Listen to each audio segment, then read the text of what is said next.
I'm going to start with the GulfWeed, which is a little model ship, that sailboat that my Uncle Louis built.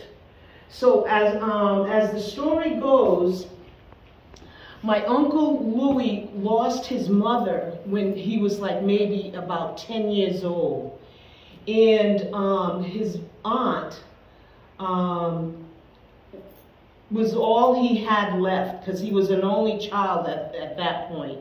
And so she took him in, and her husband was the big sailor.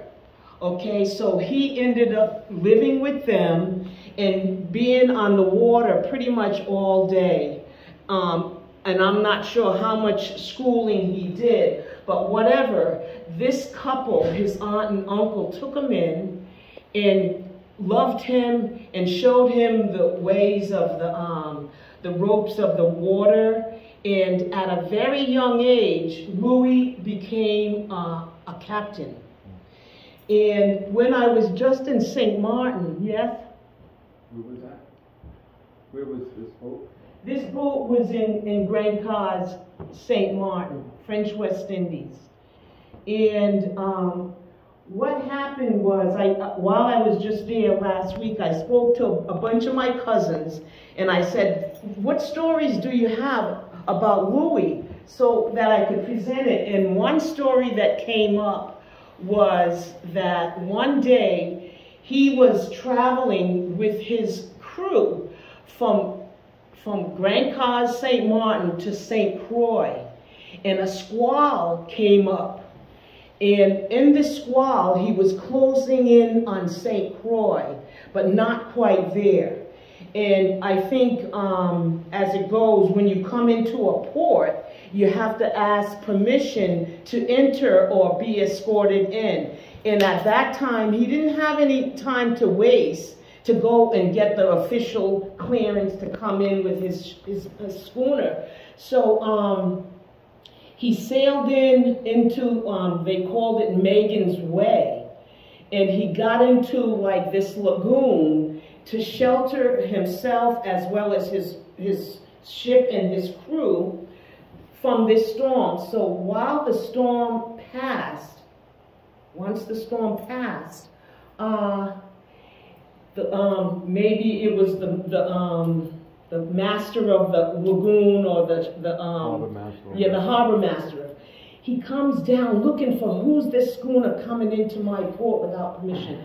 And when he laid eyes on Louis might have been like 20, 21 years old, and his crew might have been like 13 or 14 years old, and they were all saved from this storm, which could have gone pretty bad out to sea. And they was Arcel and Johnny were two of the young men that we are still there today in Grand Cause, and they were his crewmen or crew boys, and you know, that was pretty impressive for being a very young captain.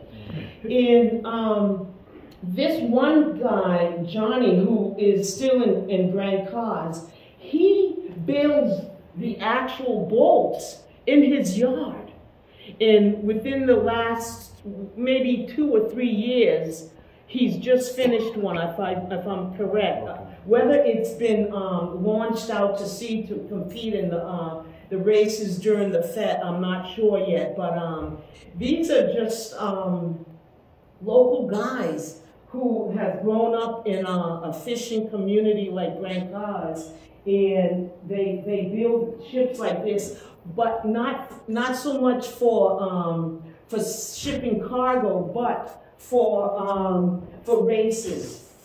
So I'm just going to show you quickly. Here's a map of the island, and I'm going to show you right here is where St. Martin is right here, and here's Grand Cause. But all of this area here was the area that Louis would take his ship and bring provisions all the way down to the islands, pick up things or drop off things, turn around and go right back up at a very young age.